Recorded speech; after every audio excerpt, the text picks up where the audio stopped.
এদেরকে বলবো, পর্দা আলে মা বোনদেরকে বলবো, নামাজ কখন সারা যাবে কখন সারা যাবে না, কত বড় কঠিন হুকুম নামাজের।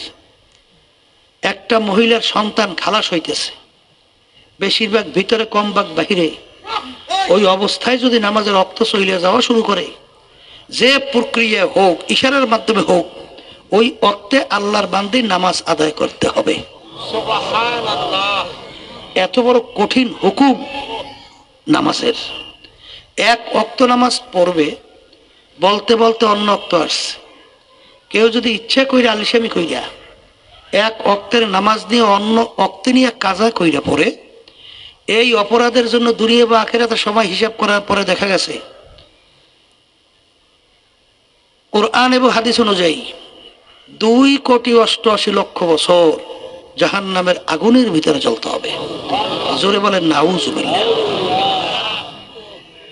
অনেকে মনে করেন হুজুর বলছেন যে কথা ঠিক। এখন বাজানদেরকে জিজ্ঞেস করব, হুশ থাকতে, জীবন থাকতে 5 ওয়াক্ত নামাজ ছাড়বেন না, এরকম নিয়ত কে কি করেন? হাত উঠান। আলহামদুলিল্লাহ, হাত নামান। আল্লাহ আপনি কবুল করে নেন।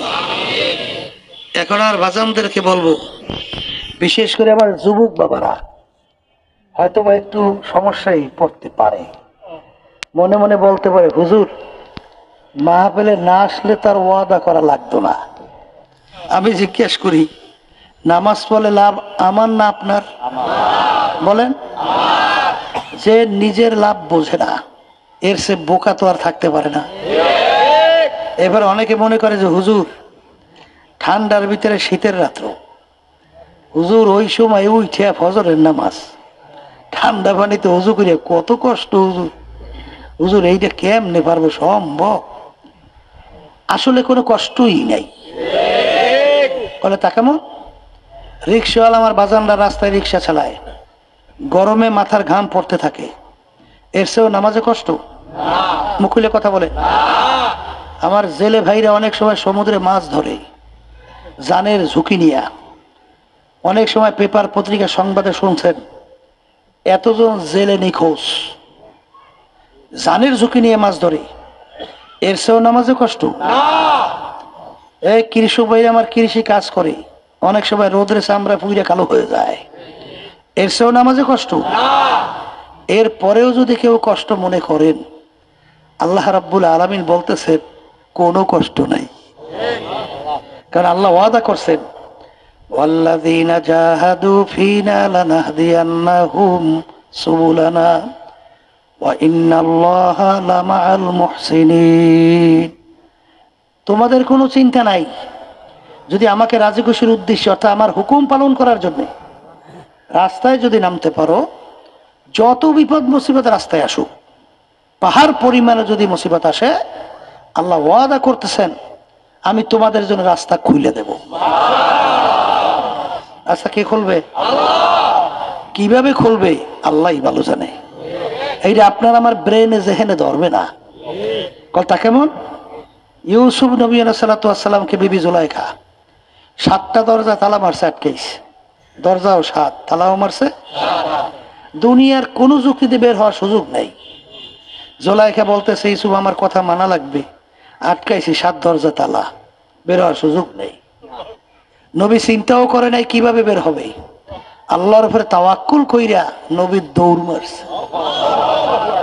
দৌড়ের সঙ্গে সঙ্গে 7টা দরজার ভিতরে তালা আল্লাহ রাব্বুল আলামিন টাস টাস করে খুলে দিচ্ছে। নবী বের হয়ে গেছে, আটকেই রাখতে পারছে? তাহলে রাস্তা কে খুলবে? নিয়াত যখন করছেন বাজান, খবরদার নিয়াত ভাঙেন না, ওয়াদা ভাঙেন না, দেখবেন আল্লাহ সহজ করে দেবে। কথা ঠিক না? এখন এত যে আলোচনা করলাম নামাজের ব্যাপারে, এই অনেকে কিন্তু আমাদের কথা শুনে একটু মিসকে মিসকে হাসেও যে হুজুর রেজা কয় হয় না, না হয়।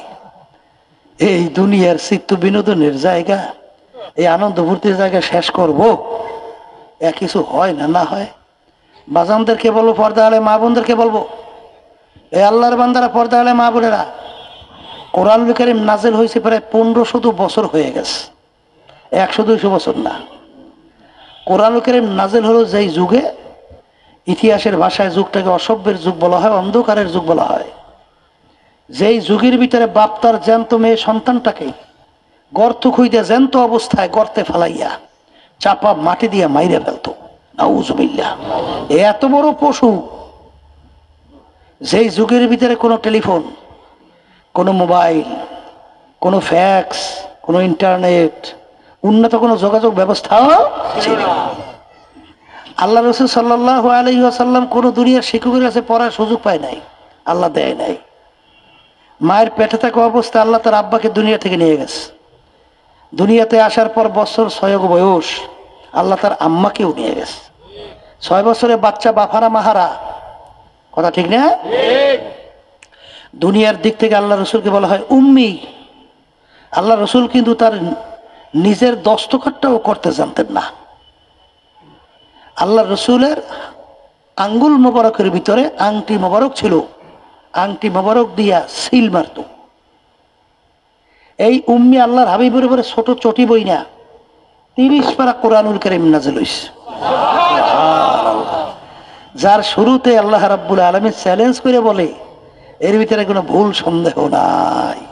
সবাই বলেন সুবহানাল্লাহ। আরবের কাফেররা যখন নাকি আল্লাহ হাবিব সাল্লাল্লাহু আলাইহি ওয়াসাল্লাম তার ব্যাপারে বদনাম ছড়াবার জন্য কাফেররা বলতেছিল মুহাম্মদ কোরআনুল কারীম নিজে লিখে লইছে। নাউজুবিল্লাহ। তখন আল্লাহ রাব্বুল আলামিন চ্যালেঞ্জ হিসাবে বললেন যে এত কোনো আলোচনা দরকার নাই, এত বড় 30 পারা কালামেরও দরকার নাই।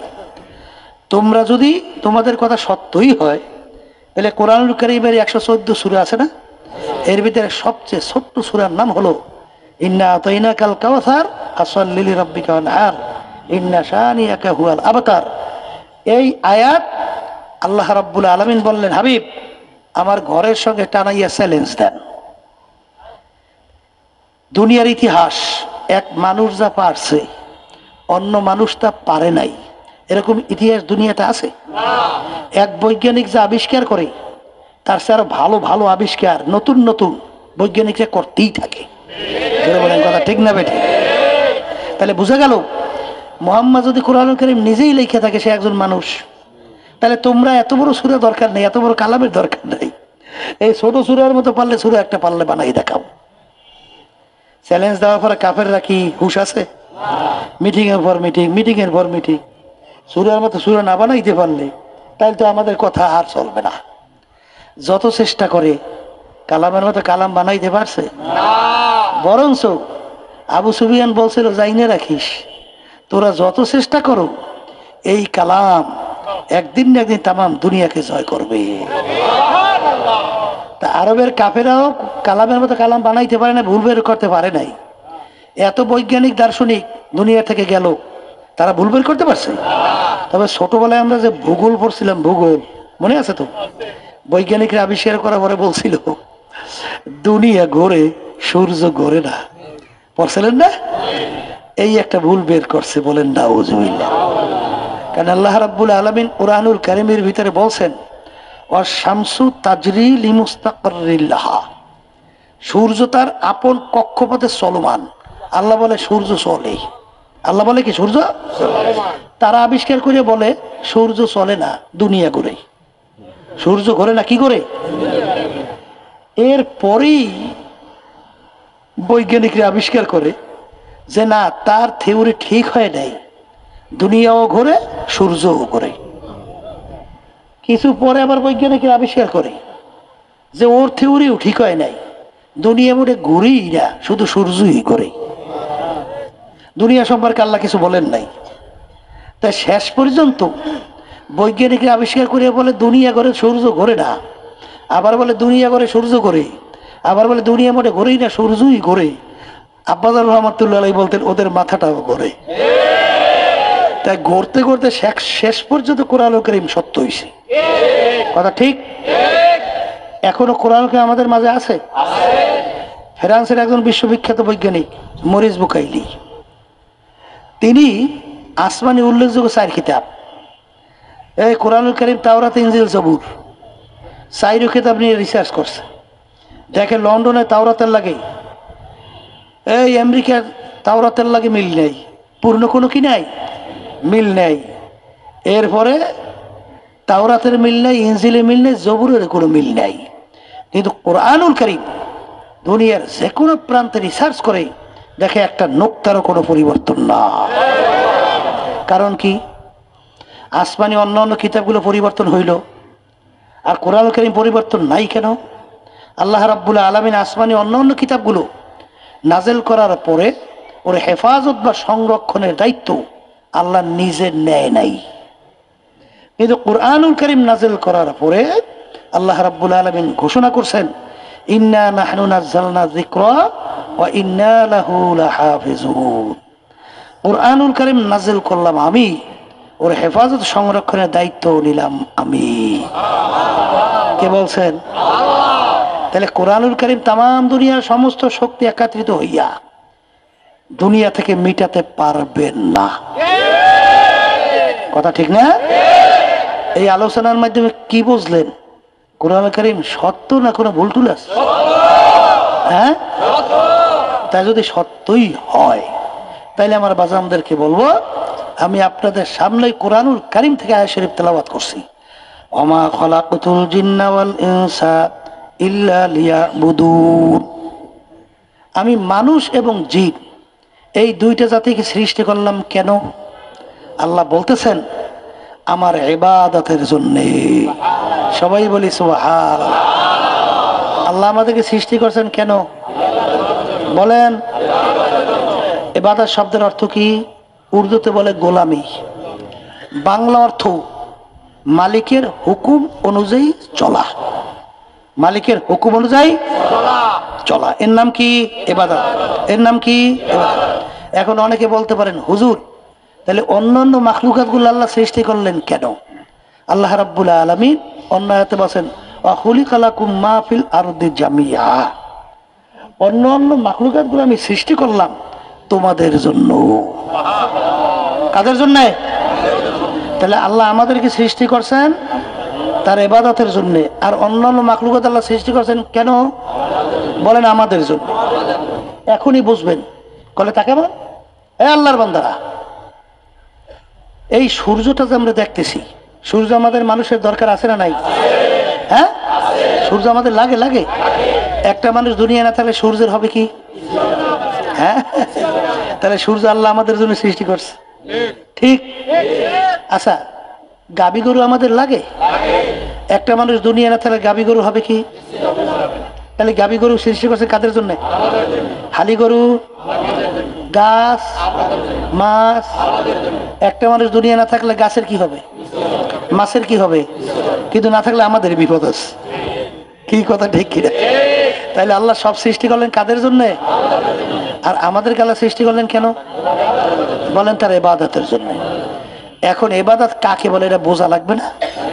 এই বোঝার জন্যই এবং ইবাদত আবেদ হইয়া দুনিয়া থেকে বিদায় নিয়ে কবরে যাওয়া লাগবে।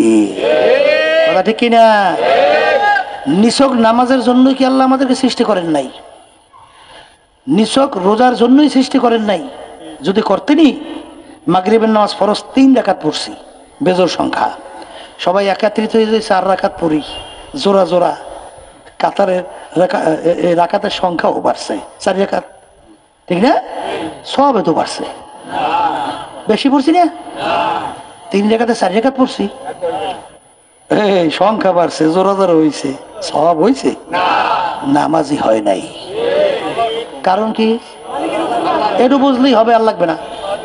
বলেন ওই নামাজটা মালিকের হুকুম অনুযায়ী হয় নাই, এই জন্য নামাজ বেশি পড়ছে, ইবাদতের ভিতরে গণ্য হয় নাই। কথা ঠিক? রোজা কার হুকুম?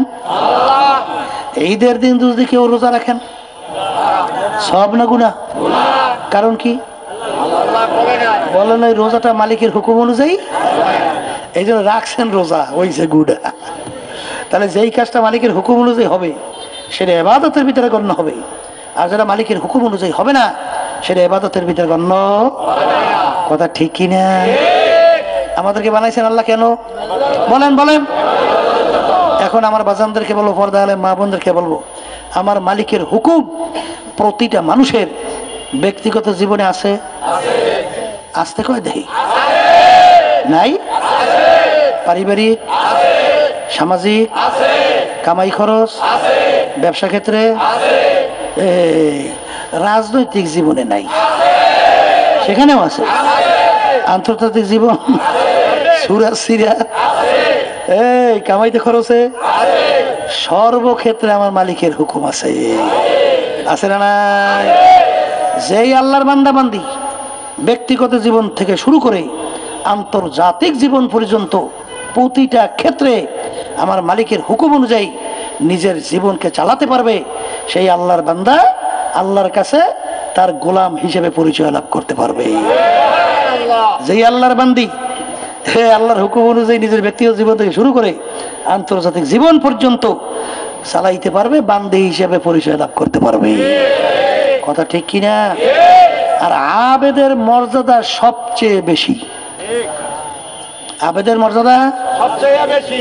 কলে হ্যাঁ, তা কেমন?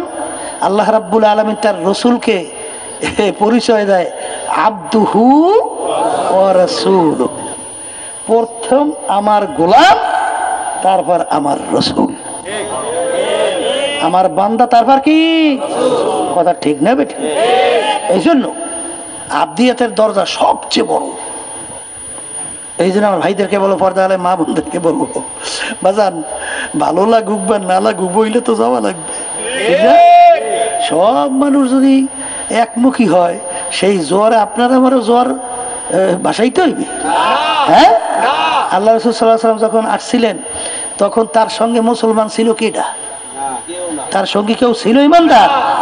সর্বপ্রথম ঈমান গ্রহণ করছিলেন খাদিজাতুল কুবরা রাদিয়াল্লাহু তাআলা আনহা। জোরে বলেন, কথা ঠিক না? কিন্তু আল্লাহ রাসূল সাল্লাল্লাহু আলাইহি ওয়াসাল্লাম এর জন্য ওদের সঙ্গে তালে তাল মিলাইয়া সমাজের সঙ্গে পেট বসাইয়া চলছে না? এক শ্রেণী বর্তমানে আছে না, হুজুর সমাজের হুকুম আমার করণীয় কি হুজুর? পারি তো না। মুসলমানের চরিত্র সমাজের সঙ্গে নিজে পরিবর্তিত হবে না, সমাজকে পরিবর্তন ঘটাইয়া দেবে। কথা ঠিক কিনা? সাহাবায়ে কেরামদের ইতিহাস দেখবেন, তারা নিজেরা সমাজের সঙ্গে পরিবর্তিত হয় নাই, সমাজকে পরিবর্তন ঘটাইছে। তার একটা ঘটনা দেখবেন, বাদশা দাওয়াত করছে সাহাবায়ে কেরামদের এক জামাতকে। সেই দেশের ভিতরে সবচেয়ে ঘৃণিত কাজ ছিল খাওয়ার পরে প্লেট সাইডে পরিষ্কার করে খাওয়া, সবচেয়ে ঘৃণিত। কথা বুঝলেন? এখন বাদশার মেহমান, সবচেয়ে নিকৃষ্ট কাজও এইটা। আছে না এরকম কতগুলো যে একেবারে নিচু শ্রেণী মানুষের কাজ আছে না? সাহাবায়ে কেরামদেরকে বলতেছেন বাদশা, হুজুর আমরা তো জানি আপনারা খাওয়ার পরে তো প্লেট পরিষ্কার করে খান, আমাদের দেশে সবচেয়ে ঘৃণিত কাজও এইটা। হুজুর আপনারা বাদশার মেহমান, আপনারা যদি আজকে এই কাজটা করেন তাহলে আমি বাদশা সমাজে মুখ দেখাতে পারবো না, আমার ইজ্জত থাকবে না। যে বাদশা কোন ধরনের ইতর একদল নিচু শ্রেণীর মানুষদেরকে দাওয়াত করছে। যদি নাউজুবিল্লাহ, আল্লাহ মাফ করুক, আমাদের যুগের মধ্যে যদি হইতো, কত ফতুয়া যে বের হইতো আল্লাহই ভালো জানে। দেখেন না বর্তমানে ফতুয়া দিয়া মহিলাদের সঙ্গে একাত্রে বইসা তারপর এক টেবিলে চা খায়, মিটিং করে, আবার বিভিন্ন খাতে ফতুয়াও দেয়। কথা কার না দেয়? হ্যাঁ, আছে না নাই? কত কায়দা করে ফতুয়া বাড়ি করে, কায়দা আছে না নাই? আর সাহাবায়ে কেরামদের জামাত উত্তর দেয়, এ বাদশা যাই না রাখো, আজকে আমরা বাদশার মেহমান হব, এই সম্মান কামাই করতে যাইয়া আমার নবীর একটা সুন্নাহ ছেড়ে দেব। বাদশা জেনে রাখো, হুঁশ থাকতে, জীবন থাকতে একটা নবীর সুন্নাত আমরা ছাড়তে পারবো না। তারা সমাজকে পরিবর্তন ঘটাইয়ে দিয়েছে। কথা ঠিক? জানেন ওমর ফারুক রাদিয়াল্লাহু তাআলা আনহু যখন আমির ছিলেন, নীল নদ তার আয়ত্তের ভিতরে পরিচালনায় আসছে, গভর্নর ছিল, সেই দেশের ভিতরে একটা নিয়ম ছিল, একটা সময় নীল নদ শুকাইয়ে যাইত। নীল নদ কি হইতো? যদি একটা যুবতী সুন্দরী মেয়েকে ওই নীল নদের ভিতরে জবাই না করতো, বলি না দিত, তাহলে নীল নদে পানি আসতো না। আর যদি নীল নদে পানি না আসতো তাহলে ওই পানি দিয়া এলাকার মানুষ খায় বাসে, ওই পানি দিয়ে ফসল করে। এখন নীল নদে পানি না থাকলে সব মরণের ফলা না। এখন মুসলমানদের আয়ত্তে যখন নীল নদ আসলো, এখন নিয়ম অনুযায়ী তো নীল নদের পানি শুকাইছে। এখন নিয়ম কি? একটা সুন্দরী মেয়েকে বলি দেওয়া লাগবে জবাই। ইসলামে জায়েজ আছে না? কথা কয় না কে? আছে। এখন অনেকে আবার ফতুয়া দেবে না যে কোটি কোটি মানুষ জীবন বাঁচাইতে একটা জীবন গেলে করার কি আছে? কি জোরে বলে কথা ঠিক? যখন নাকি গভর্নর মুসলমান তার কাছে সংবাদ গেল নীল নদীর পানি আমরা খাই বাঁচি ফসল করি এই দিয়ে আমরা খাই, এখন নীল নদীর পানি শুকাইছে, নিয়ম তো একটা মেয়েকে বলি জবাই দেওয়া লাগবে। এখন কি অবস্থা? ইন্না লিল্লাহ, বলো কি? তো ইসলামে জায়েজ নাই। তাহলে আমিরকে জানাইতে হবে। আমিরের কাছে গভর্নর জানাইলো, গভর্নর যে আমির নীল নদ তো শুকাইছো নিয়মেই, এখন মানুষ পানি খায় বাঁচে, নাহলে সব মরবে, করার কি? আমির বলে ইন্না লিল্লাহ, বলো কি? আমির নীল নদীর কাছে চিঠি লেখে। যদি তামসা দেখতেন আমরা কি কইতাম, পাগলের দল, নদীর কাছে চিঠি লেখে। এই ব্যাপারটা কি? লেখে, হে নীল নদ, আমি ওমরের পক্ষ থেকে তোর কাছে চিঠি পাঠাই দিয়েছি, তুমি যদি আল্লাহর হুকুমে জারি হও তাহলে জারি হয়ে যাও, আর যদি আল্লাহর হুকুমে তুমি জারি না হও তোমার পানি আমাদের দরকার নাই। পরিষ্কার কথা। গভর্নরকে বলল, এই চিঠি নিয়ে নীল নদীর ভিতরে মাঝে ফালাই দিয়ে আসো। চিঠি নিয়ে নীল নদের মাঝে ফালাইতে দেরি, দৌড়েই উঠতে পারে, সমস্ত নীল নদ পানিতে পরিপূর্ণ হয়ে গেল। ওই যে পানি ভরছে আজ পর্যন্ত আর শুকায় না। কথা ঠিক কিনা? এই জন্য আমার বাজানদেরকে বলবো, ভালো করে বোঝা লাগবে, তারপর সামনে পথ চলা লাগবে। কথা ঠিক না? আজকে বর্তমানে আধুনিকতার সাথে, হ্যাঁ, বর্তমানে একদল বেরিয়েছে কালচার বিদেশি, বামার দিয়ে খাওয়া শুরু করছে। কি রে বেটা বামার দিয়ে খাও কেন? হুজুর এটা একটা স্টাইল। এই বেটা কিসের স্টাইল রে? ওই বিজেপির দেখছে খারাই খারাই মতুনিয়ারা বামার দিয়ে খায়, ও খারাই খারাইয়া এই বামার দিয়ে খায়, খারাই খারাই মতে। ধরে বলে কথা ঠিক না বাড়ি? এরা বলে স্টাইল। এ কপাল পোড়ারা গালে বেগুবান আশা বলি থারুবি রহমতুল্লাহ, তার কাছে বামাইতে মার্কে একটা গ্যাস যাই বলে, হুজুর হাতে এইটাও আমার, এইটাও আমার, এইটা দেখাইলে হয় কি? হুজুর বুঝছে এটা হেই মার্কা। তো হুজুর বুঝছে কোরআন হাদিস দলিল দিলে তো বুঝবে না, ওরা বুঝাইতে হবে বাংলা দলিল দিয়া। আর হুজুর কইতে আছে তুই বুঝো আমার এইটা, সে আসছে না ঠান্ডা, সে আসছে শুধু সে গালাগালি করে গো, হুজুর চুপ করে বসে দিয়েছে, কোনো উত্তর নাই। গালাগালি শেষ হয়েছে। বলে যে ভাই আপনি এত চেতলেন কে?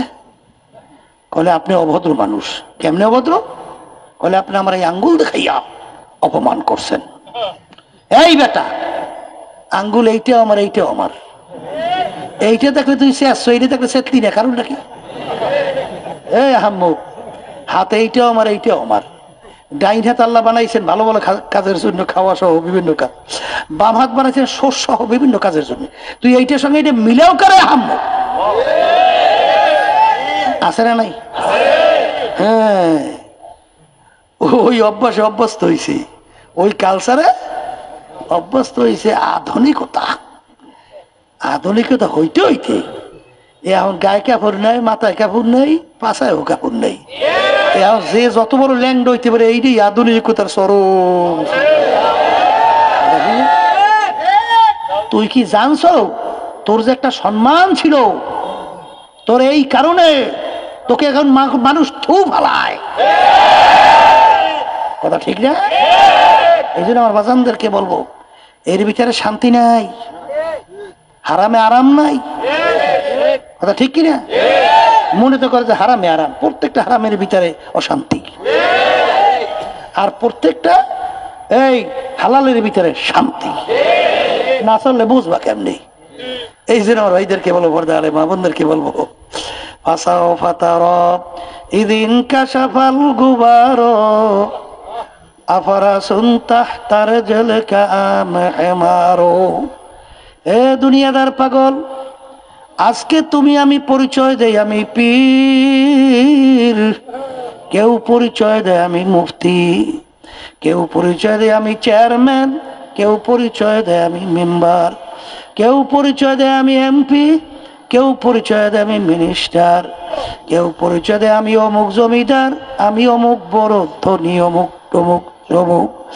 এই পরিচয় কয়দিন চলবে? যে কয়দিন তোমার চক্ষু দুইখানা খোলা থাকবে। যেদিন চিরতরে চক্ষু বন্ধ, সব পরিচয় বন্ধ। এ দুনিয়াদার পাগল, একটু মনকে বোঝাও, তারপর কবরের দিকে রওনা করো। বাজার যখন মায়ের পেট থেকে প্রধানমন্ত্রী দুনিয়াতে আসছে, ল্যাংটো অবস্থায় না কাপড় চোপড় নিয়ে আসছিল? প্রেসিডেন্ট যখন দুনিয়াতে আসছে, ল্যাংটো অবস্থায় না কাপড় চাপড় নিয়ে আসছে? রাস্তার ফকির সেও যখন দুনিয়াতে আসছে, ল্যাংটা অবস্থায় দুনিয়াতে আসছে। ভাগ্যের বিনিময়ে কেউ বা বড় মেয়া, কেউ বা রাস্তার ফকির। এ দুনিয়াদার পাগল, যখন দুনিয়ার হায়াত তোমার শেষ হইয়া যাবে, যখন চিরতরে চক্ষু বন্ধ হবে, যখন সাদা তিনটা কাপড় দিয়ে তোমাকে প্যাঁচ দেবে, যখন 3.5 রাত কবরের ভিতরে রাখবে বাজান, তখন তোমার পরিচয় পাবা তুমি পীর না মুফতি, এমপি না মিনিস্টার, ধনী না জমিদার, না খোদা না খাস্তা, জাহান্নামের একজন কয়েদি। এই জন্য আমার বাজানদেরকে বলবো, দুনিয়ার ইতিহাস একটু পর্যালোচনা করো। তাম দুনিয়ার মোট 4 জন লোক রাজত্ব করছিলেন। এর ভিতরে 2 জন মুসলমান, 2 জন অন্য জাতি। 2 জন মুসলমানের মধ্যে একজন বাদশা সেকান্দার বা ইস্কান্দার বাদশাহ তাম দুনিয়ার বাদশাহী করলো।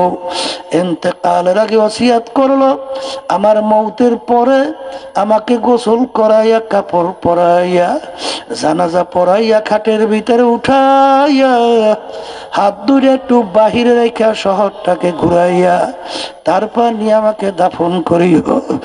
যখন দুনিয়া থেকে বিদায় হয়ে গেল, খাটের ভিতরে উঠাইয়া শহর ঘুরায়, যারা বোঝে না তারা ডাক দিয়া বলে, দেখছো বাদশা জীবন আমাদের থেকে খাজনা এবং ট্যাক্স নিল, এখন মরার পরেও কেমন হাত পাইতে আছে, মনে হয় যেন খাজনা এবং ট্যাক্স চায়। বিজ্ঞ আলেমরা ডাক দিয়া বলে, ও বোকার দলেরা, তোমরা তো বোঝো নাই, বাদশা সেকান্দার ইন্তেকালের আগে ওসিয়াত করছিল হাত বাহিরে রেখা শহর ঘুরাইয়া দাফন করার জন্য। তিনি তাম দুনিয়ার মানুষকে বুঝাতে চায়, ও তাম দুনিয়ার মানুষেরা, আমি বাদশা সেকান্দারের মতো এত বড় বাদশা মনে হয় দ্বিতীয় আর কেউ হইতে পারবে না। তাম দুনিয়ার বাদশাহী করলাম, কিন্তু আমি যখন কবরে রওনা করলাম, একেবারে 2টা খালি হাত নিয়ে কবরে রওনা করলাম, আর কিছুই নিতে পারলাম না। এই জন্য আমার বাজানদেরকে বলবো, পর্দানে মা বোনদেরকে বলবো, মস্তে আশেক মস্তে মাশুক বাদশাহ মালে মস্ত, পীরে মস্তে জিরে মস্তে শাইখে দর আসরারে মস্ত। দুনিয়ার ভিতরে যত মানুষ বিচারণ করে সব কিন্তু পাগলের দল। কেউ বা টাকা পয়সা বেশি কামাই করার জন্য পাগল, কেউ বা সুন্দর সুন্দর বাড়ি করার জন্য পাগল, কেউ বা সুন্দর গাড়ি কেনার জন্য পাগল, কেউ বা পীর মুফতি মুহাদ্দিস হওয়ার জন্য পাগল, কেউ বা চেয়ারম্যান এমপি মিনিস্টার হওয়ার জন্য পাগল, কেউ বা সভাপতি সেক্রেটারি হওয়ার জন্য পাগল। আর একদল মানুষ দুনিয়ায় বিচারণ করে, তারাও কিন্তু একদল পাগল, তারা হইল আমার মাওলার পাগল। এ দুনিয়াদার পাগল, তোমার এই পাগলামি কয়দিন চলবে? একটু মাঝে মধ্যে চক্ষু বন্ধ করো, তারপর নিজেকে প্রশ্ন করো। বাজান, কিছুদিন আগে বাংলাদেশের ভিতরে এক বড় ধনী ব্যাংকার মারা গেল। খুব ধনী মানুষ ছিল, কোটি কোটি টাকার মালিক, বহুত বাড়ি গাড়ির মালিক। বাজান, দুই ছেলেরাই খেয়ে গেল। মারা যাওয়ার পরে ওর লাশকে নিয়ে গ্যারেজের ভিতরে ফালাইয়া রাখলো। সন্তান বাপের জানাজা নামাজ কাফনের চিন্তাও নাই। দুইজনের সম্পদ নিয়ে মারামারি কাটাকাটি ঝগড়ায় লিপ্ত হয়ে গেল। ওদিকে বাপের লাশ ফুইটা পয়সা যাওয়া শুরু করছে, সন্তানের কোনো খবর নাই। এলাকার লোকজন সাদা ধইরা তারপর দাফন কাফনের ব্যবস্থা করলো। এ আমার বড় লোক বাবারা, এ পর্দার আড়ালের মা বোনেরা, কিছুদিন আগে যমুনা গ্রুপের মালিক মারা গেল। বাংলাদেশের ভিতরে উল্লেখ ধনীর ভিতরে একজন। বাজান, যখন সে শ্বাস টানতে ছাড়তে পারে না, ডাক্তারকে ডাক দেয়া বলে, ডাক্তার তুমি যদি আমার শ্বাস টানার ছাড়ার ব্যবস্থা করতে পারো, কলম কাগজ নিয়ে আসো, আমার সম্পদ সব তোমাকে আমি লেখা দেব, তবু একটু শ্বাস টানা ছাড়ার ব্যবস্থা করো। কিন্তু আর শ্বাস টানা ছাড়ার ব্যবস্থা করতে পারে নাই। এ দুনিয়াদার পাগল, একটু মনকে বুঝাও। যারা নাকি দুনিয়া বুঝছে, আখিরাতকে ভুলছে, যাদের হুঙ্কারে মনে হয় বাংলাদেশের জমি থর থর করে কাঁপছে, আজকে হাইকোর্টের মাজারে পইরা আছে একজন দিনদার আল্লাহওয়ালা মানুষ। ওদের কবরের পাশে একটু সালামও দেয় না, বরঞ্চ শয়তান না মরছে ভালো হয়েছে। ওদিকে যাইয়া দেখো, পটুয়াখালী জেলায় বাজান মির্জাগঞ্জ থানা ইয়ারউদ্দিন সাহেব রহমাতুল্লাহ আলাই বাজান নদীর কিনারে ঘুমায় রয়েছে। বাজান যাইয়া দেখো, যত লঞ্চ স্টিমার তার কবরের পাশ থেকে যায়, আরে লঞ্চ স্টিমার টবের করিয়া থামাইয়া সম্মান দেখাইয়া তারপর সামনে রওনা করে। ময়রাও বাদশাহী করতে আছে। যাইয়া দেখো সিলেটে শাহজালাল রহমাতুল্লাহ আলাইহি বাজান লক্ষ লক্ষ মানুষ যাইয়া কবরের পাশে জড়সড় হইয়া সম্মান করিয়া সালাম দেয়, দোয়া করে। কিন্তু এ দুনিয়াদার পাগল, যারা দুনিয়ার থেকে বিদায় নিয়ে কবরে গেল, কই একজন দিনদার মানুষ ওদের জন্য একটু দোয়াও করতে চায় না। এরপরেও যদি আমার বাজানরা না বুঝো, মাঝে মধ্যে কত ঘটনা আমার মাওলা বাংলাদেশের মধ্যেও দেখায়, তারপর যদি না বোঝো, মনে করো কপাল পুইরা গেছে। চরমনাইয়ের একজন মুজাহিদ বাজান ছিল কুড়িগ্রামে, তাকে অনেকে ঘুঘু মুন্সি কইয়া ডাকত, আসলে নাম ছিল বশির উদ্দিন মুন্সি। ঘুঘু মুন্সি কেন বলতো? রাস্তা দিয়ে হাঁটতো, এমন ভাবে আমার মাওলার জিকির করত, মনে হয় ঘুঘু বলতে বলতে যায়। তিনি দুনিয়া থেকে বিদায় নিয়ে কবরে যাওয়ার পরে 32 বছর পরে নদীর ভাঙ্গুলে যখন তার কবর ভেঙে গেল, কাপড়ের কাপড় সহ আনাম লাশ তাজা বের হয়ে আসলো। বাজান অনেক জাতীয় পত্রিকায় ছবি সহ দিয়ে দিছিল। কে কে দেখছেন হাতুড়ে দেখান তো, দেখেন কত মানুষ দেখছে। বাজার 32 বছর পরে কাপড়ের কাপড় সহ লাশ বের হয়ে আসবে। দুনিয়ার কোন যুক্তি আছে বাজার? এমন কোন যুক্তি নাই। এমন কি ওই মার্কিন কাপড়টা মাটির সঙ্গে 32 বছর পর্যন্ত লেগে রয়েছে, কাপড়েরও কিছু হয় নাই। বরঞ্চ যারাই কাপড় টানতেছে তারা বলতেছিল মনে হয় যেন নতুন কাপড় গায়ে লাগাইছে। এ দুনিয়াদার পাগল, আল্লাহু আকবার। এখন উঠাইয়া নিয়ে আব্বাজান রহমাতুল্লাহ আলাইহি তার নামের মাদ্রাসা ফজলুল উলুম, সেখানে নতুন ভাবে আবার দাফন করছে। কয়েক মাস আগেও সেই কবর আমি জিয়ারত করে আসছি। বাজান আমির হামজা রাদিয়াল্লাহু তাআলা আনহু ইন্তেকালের পরে, শাহাদত বরণ করার পরে 50 বছর পরে তার লাশ মোবারক বের হয়ে আসছিল। বাজার একেবারে দিব্যি মনে হয় ঘুমাইয়ে রয়েছে। যত ঘটনা মাঝে মধ্যে কবরে দেখা যায়, কাপড়ের কাপড় সহ লাশ তাজা দেখা যায়। বাজার নেককার পরহেজগার আল্লাহ ওয়ালা ছাড়া কিন্তু দেখা যায় না। আবার কত কবরে আগুন দেখা যায়, সাপ দেখা যায়, কত কবরে নাফরমানের চেহারা শুয়োরের চেহারা হইয়া পইরা আছে, কত নাফরমানের জিহ্বা বিস্তাল পর্যন্ত ঝুইলা আছে। যত দুর্ঘটনা মাঝে মধ্যে কবরে দেখা যায়। বাজান হারাম কর, সুদ কর, ঘুষ কর, জুলুমবাজ, বেনমাজি, বেপরদায় চলুন্না জালেম সারা কিন্তু দেখা যায় না।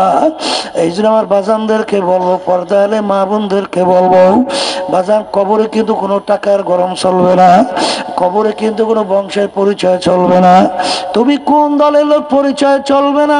কিয়ামতের ময়দানে আল্লাহ রাব্বুল আলামিন ডাক দেবেন প্রত্যেকটা মানুষকে, ইয়াউমা নাদউ কুল্লা উনাসিম বিইমামিহিম।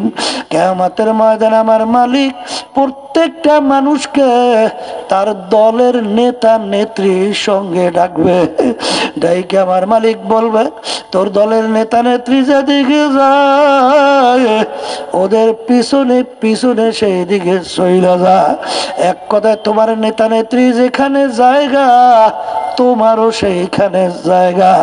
এটা কিন্তু আমি বলি নাই, কোনো পীর বলে নাই, কোনো মুফতি বলে নাই, আল্লাহ রাব্বুল আলামিন বলছে, আমি শুনে রাখলাম। আল্লাহু আকবার। আল্লাহর রাসূল বলছেন, মান তাশাব্বাহা বিকওমিন ফাহুয়া মিনহুম। দুনিয়ার ভিতরে তুমি যেই দলভুক্ত হইয়া চলবা, যেই দলের নেতা নেত্রীকে নেতা নেত্রী মানবা, কিয়ামতের ময়দানে তুমি ওই দলভুক্ত হইয়া পড়ুয়া, এবং ওই দলের নেতা নেত্রীর সঙ্গে তোমার হাসর হইয়া যাবে। যার সঙ্গে যার মুহাব্বত, তার সঙ্গে তার কিয়ামত। এই জন্য আমার ভাইদেরকে বলবো, পর্দারে মা বোনদেরকে বলবো, আমার আব্বাজান রাহমাতুল্লাহ আলাইহি বলতেন, যেই মামলার তদবির নাই সেই মামলারও কিন্তু খালাস নাই। এই জন্য আল্লাহর ওলিদের ইতিহাস পড়লে দেখবেন, আমার আব্বাজান রাহমাতুল্লাহ আলাইহি মুখে শুনছিলাম, আমার দাদাদের কথা উল্লেখ করিয়া বলছিলেন, ইন্তেকালের আগে আগে চোখের উপরে বইসা পাশেই কবরস্থান তাকাইয়া তাকাইয়া পোলাপানের মতো আওয়া করিয়া চিল্লাইয়া কান্দে, দুই চোখ দিয়া বাইয়া বাইয়া টপ টপ টপ টপ কইরা পানি পড়ে, আর মালিকের দিকে ফেইরা ফেইরা করুন সুরে ডাক দিয়া বলে, ওরে আমার মাওলারা, ওরে আমার মাসুক, তুমি যদি মাপ নাই করো আমি একা কেমনে থাকবো ওই অন্ধকার কবরে। বাতি নাই রে, সাথী নাই রে কবর। এ আমার বড়লোক বাবারা, ও আমার ধনী বাবারা, ও আমার আরাম প্রিয় বাবারা, যেই কবর তোমার আমার জন্য অপেক্ষা করতেছে, ওই কবরে তো বালিশ নাই, বিছানাও নাই, কবরে তো বাতি নাই, ওই কবরে তো সাথীও নাই। ওই কবরে যদি আমার মাওলা বাতি না জ্বালায়, ওই কবরে তো বাতি পাওয়া যাবে না। ও মুসাফির বান্দ গাঠুরি, বহুদূরে ঠিকানা, আজ ভিজানা কাল ভিজানা কবর আখের ঠিকানা। আল্লাহুম্মা আমিন।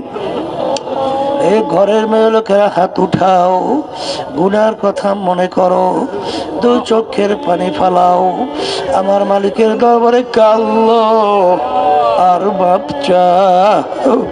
যদি কান্না না আসে মনকে বোঝো রে মন, একদিনে ঘরের দরজা দিয়ে নতুন বউ হয়ে উঠছিল রে মন, কত মেয়ে লোকে শরবত খাওয়াইলো, কত মেয়ে লোকে বাতাস করলো, আবার এমন একটা দিন আসবে এই ঘরের দরজা দিয়া মরা লাশ হইয়া বের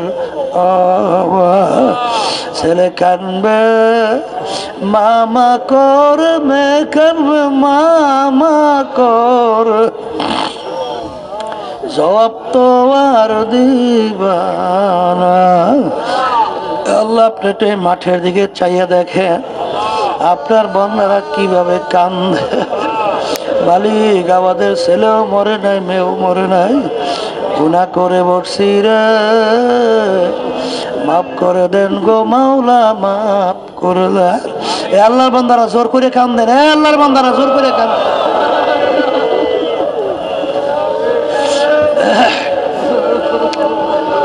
সন্তান মারা গেলে চোখের ভিতরে পানি আসে, সম্পন্ন হয়ে গেলে চোখের ভিতরে পানি আসে। তোমার আমার গুনার কারণে জাহান্নামের আগুন জ্বলছে, জাহান্নামের আগুন চোখের পানি ছাড়া ঠান্ডা হবে না।